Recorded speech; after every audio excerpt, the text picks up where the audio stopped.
Hello दोस्तों, मैं हरिओम आप सभी का स्वागत करता हूँ। दोस्तों, आज एक और हकीकत जो आपसे बताने जा रहा हूँ। ये कहानी ज़्यादा पुरानी नहीं है, करीब 2 या 3 साल पहले की बात है। मेरठ में एक गांव है पूंजी कस्तला, वहाँ मेरा जागरण था। सर्दियों का समय था।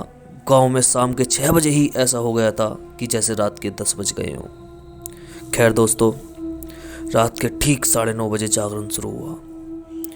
उस जागरण में 3 सिंगर थे। शुरुआत मेरे पिताजी ने की और दूसरे नंबर पर प्रदीप ने माता का गुणगान किया और तीसरा नंबर मेरा था। रात के करीब 2 बज गए थे। मैंने माता के भजनों के साथ थोड़ा ब्रेक लिया और फिर जागरण का लंच किया। जागरण में 2 या 3 बजे करीब लंच होता है, तो लंच मैंने 2 बजे के आसपास किया। तो लंच होते ही मैंने सोचा कि क्यों ना थोड़ा सा बाहर घूम के आते हैं। फिर मैं, एक लड़का और था मेरे साथ जिसने दरबार लगाया था। हम दोनों रात को 2:30-3 बजे करीब जागरण से बाहर चल दिए घूमने के लिए। सर्दियों की रात थी, ठंड भी बहुत थी और चारों तरफ घना कोहरा, लेकिन फिर भी हम चल दिए, हाथों को मसलते हुए, मुंह से भाप निकालते हुए। हम थोड़े ठिठर भी रहे थे। तो हम करीब 100 मीटर ही चले होंगे तो हमें दिखाई दिया कि थोड़ी दूर आगे कहीं से धुआं निकल रहा है। हम वहाँ गए। वो एक खेत सा था, वहाँ एक छप्पर डला हुआ था। जैसे ही हम उसके थोड़े पास और पहुँचे तो एक बहुत ही अच्छी सी महक आ रही थी, बहुत अच्छी सी महक आ रही थी। तो हम वहाँ गए। वहाँ जाकर पता लगा कि वहाँ गुड़ बन रहा था। वहाँ गुड़ बन रहा था। वहाँ गए और जैसे ही अंदर गए तो ठीक वहाँ एक इमली का पेड़ था।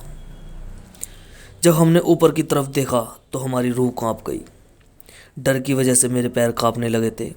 इमली के पेड़ पर एक सफ़ेद सी चीज़ दिखाई दी। पहले बिल्कुल कुछ सफ़ेद सा धुआं सा दिखाई दिया, फिर वो एक औरत के रूप में बदल गई। उसके बिल्कुल सफ़ेद बाल ऐसे चमक रहे थे जैसे कोई वाइट LED लाइट चल रही हो। हम तो वहीं जम से गए। फिर हमने देखा कि सामने बैठा हुआ जो गुड़ बना रहा था वो हमें इशारा कर रहा था अपने हाथों से कि जल्दी यहाँ आ जाओ। फिर हमने थोड़ी सी हिम्मत सी करी और उस गुड़ बनाने वाले के पास पहुँचे। उसने कहा कि बेटा ऊपर मत देखना, बस ये तुम्हें कुछ नहीं कहेगी। मैं और मेरा भाई रोज़ यहाँ गुड़ बनाते हैं और जब वो हल्की हल्की सी महक आने लगती है, बस जब ही आके बैठ जाती है इस पेड़ पर। और गुड़ बनते ही सबसे पहले हम इसे देते हैं और ये चुपचाप खाकर चली जाती है। गुड़ वाले ने हमें अपने पास बैठा लिया। रात के 3:30 बज चुके थे।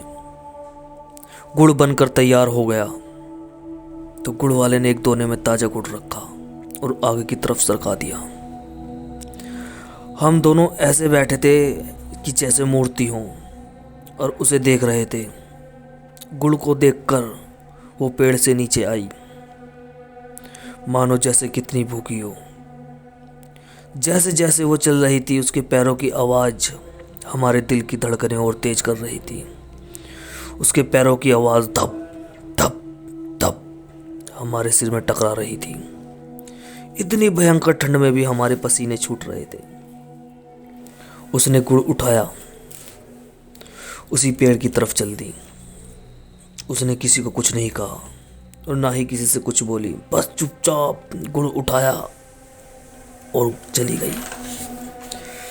फिर गुड़ बनाने वाला बोलता है, लो बाल को, अब मत डरो। हम उसका मुंह देखते रहे। हमारे मुंह से कम 5 मिनट तक कुछ नहीं निकला। गुड़ वाले ने हमें झिंझोड़ा, अरे बच्चों लो गुड़ खाओ। हमने गुड़ खाया।